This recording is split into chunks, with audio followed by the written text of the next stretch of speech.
Sir మా పాప స్నానం చేయించేటప్పుడు ఒక మెసేజ్ వచ్చింది. నేను చూసి వచ్చేసరికి పాప చనిపోయింది.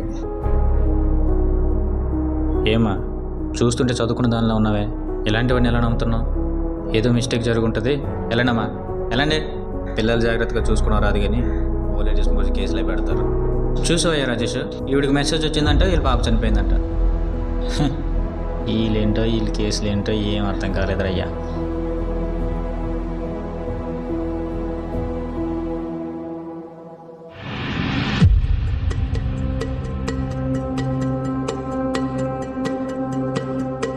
సార్ నేను చెప్పింది నిజం సార్, వాళ్ళు నమ్మటం లేదు. కావాలంటే మీరు ఒకసారి చూడండి సార్.